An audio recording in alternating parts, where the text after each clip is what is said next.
Los Angeles, California, summer of 1967.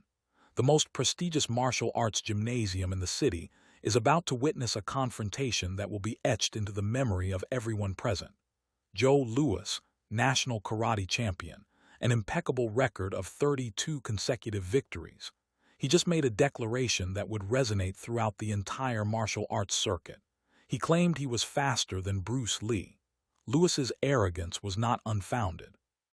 Standing 6'3" and tall and weighing 210 lb of pure muscle, he had demolished every opponent who dared to face him. His fists moved like lightning. His sidekick had left more than a dozen competitors unconscious. But what was about to happen that afternoon would change not only his perspective on martial arts, but his entire life. It all began 3 weeks earlier during an interview with a specialized martial arts magazine. The journalist had asked Louis what he thought about Bruce Lee, the Chinese instructor who was gaining fame in Hollywood for his revolutionary demonstrations. Louis, with a mocking smile, had responded without filter. His arms were crossed over his chest as he leaned back in his chair. "Bruce Lee is nothing more than a showman," he declared. "He does pretty tricks for the cameras, but in a real fight, my speed and power would crush him in less than 30 seconds. I have faced the best fighters in the country, and none have lasted more than 2 minutes against me." Louis's words spread like wildfire throughout the martial arts community. At that time, Bruce Lee was not yet the cinema legend the world would know later. He was simply an instructor with revolutionary ideas about combat, a man who had begun to question traditional forms and develop his own system. Jeet Kune Do. When Louis's statements reached Bruce Lee's ears, he showed no anger. Instead, he smiled with that characteristic calm that disconcerted those who knew him. He was giving a private class in his small Chinatown gymnasium when one of his students showed him the magazine article. "Master, are you going to respond to this?"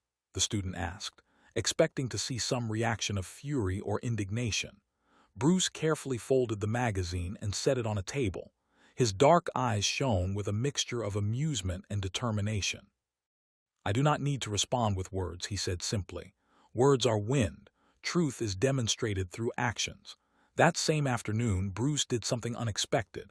He picked up the telephone and called directly to the gymnasium where Joe Louis trained. The conversation was brief but significant. Bruce was not calling to challenge him or insult him. Instead, he made an invitation that left the karate champion perplexed. "I have heard that you are the best," Bruce said with a courteous but firm tone. "I would like you to come to my gymnasium this Saturday afternoon, not to fight but to train together. I believe we could both learn something from each other. What do you say?" Louis, taken by surprise, felt his ego inflate even more. He interpreted the invitation as an admission of inferiority, as if Bruce Lee were seeking his approval or recognizing his superiority. Without thinking twice, he accepted. In his mind, this would be the perfect opportunity to publicly demonstrate that Bruce Lee was all smoke and no fire. Saturday arrived with suffocating heat, typical of the California summer. Bruce Lee's gymnasium was modest, located on the second floor of an old building in the heart of Chinatown. There was no luxurious equipment or gleaming mirrors like in the big commercial gyms, only an open space with wooden floor, some heavy bags, and basic training equipment. When Joe Louis entered, accompanied by 3 of his most loyal students, his expression was one of total confidence. He wore a traditional karate gi, perfectly white and starched with his black belt impeccably tied. Every movement he made transmitted power and dominance.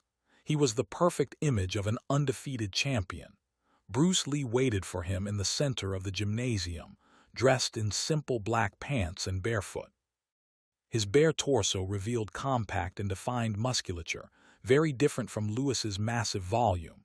Around them had gathered approximately 15 people, students of Bruce, some local instructors, and curious onlookers who had heard rumors about this encounter. "Thank you for coming," Bruce said, extending his hand with genuine respect. Louis shook the hand firmly, perhaps too firmly, as if wanting to demonstrate his strength from the first moment. "No problem. I was curious to see what you could teach me." The condescending tone did not go unnoticed by anyone in the room. Several of Bruce's students exchanged glances, but their master remained impassive with that tranquil smile that never left his face. "Let us begin with something simple," Bruce proposed. "I would like you to try to hit me. Just one direct strike with all your speed and power. I will not counterattack. I will only move to evade it." Lewis let out a short, arrogant laugh. "Are you sure?" "I do not want to hurt you in your own gymnasium." "Do not worry about me," Bruce responded, positioning himself in a relaxed posture with his hands down almost as if he were not prepared for anything. The karate champion positioned himself in his perfect combat guard. His years of training had refined his technique until making it devastating. When he launched a direct punch, the sound of the air being cut was audible from several meters away. He had knocked out men with a single blow of that technique. Lewis breathed deeply, concentrating. He wanted this strike to be memorable. He wanted everyone in that room to see the difference between a true champion and an overrated instructor. He tensed his muscles, visualized the perfect trajectory, and launched his fist with all the speed his years of training had given him. What happened in the next 2 seconds defied all logic for Joe Lewis. His fist cut through the air with impressive speed, directed straight at Bruce Lee's face. But when the blow should have impacted, Bruce simply was no longer there. It was not a brusque or desperate movement. It was as if space itself had been reorganized. Bruce's body slid laterally with a fluidity that seemed impossible. Lewis's fist passed, grazing the empty air, where an instant before had been the face of his target. But that was not the most disturbing part. In the same movement, while Lewis's fist continued its failed trajectory, Bruce had placed his own open hand barely 2 cm from the karate champion's throat. It was not a strike. It was a silent warning, but absolutely clear. If he had wanted, he could have ended the encounter in that precise instant. Lewis stepped back with his eyes wide open. His brain was trying to process what he had just experienced. He had launched one of his fastest strikes, and not only had it not connected, but he had been completely vulnerable to a counterattack that never came. "Again," Bruce said simply, returning to his relaxed posture. Lewis's wounded pride converted into furious determination. This time he was not going to fail. He launched a combination. Jab, direct, hook, 3 strikes in rapid succession, each one with sufficient power to finish a common opponent. Bruce Lee moved like water flowing around rocks. Each of Lewis's strikes found only air, and after each failed combination, Bruce's hand appeared at a vital point. The throat, the solar plexus, the jaw. He never made contact, but the message was crystal clear. Lewis was completely exposed. After 6 attempts, the karate champion was breathing with difficulty, not so much from physical effort but from frustration and disbelief. He had given everything.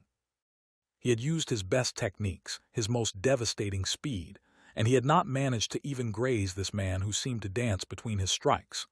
"Do you want to know why you cannot touch me?" Bruce asked without a single trace of mockery in his voice. His tone was that of a genuine teacher, someone who wanted to teach, not humiliate. Lewis, with his pride shattered but his mind open for the first time in years, nodded silently. "You are telegraphing every movement," Bruce explained, approaching. "Your strikes are powerful, yes, fast too, but you announce each one of them before launching. You tense your shoulder here." He touched Lewis's shoulder gently. "You shift your weight here." He pointed to his hips. "And you adjust your gaze here." He pointed to his eyes. "By the time your fist begins to move, I already know exactly where it is going to go." Bruce stepped away a few paces and continued. "You have trained your body to be a perfect machine, but that perfection has become your limitation. Every movement follows a pattern, an established form. In traditional karate, that is a virtue, but in real combat, it is a weakness that an experienced opponent can exploit." The silence in the gymnasium was absolute. Everyone present knew they were witnessing something more than a simple demonstration. They were seeing the moment when an undefeated champion discovered he had been operating with an incomplete understanding of martial arts.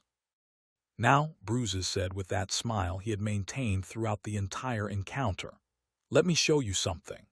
Bruce positioned himself in front of one of the heavy bags, one that weighed approximately 150 lb. He positioned himself at a distance of barely 2 cm from the bag.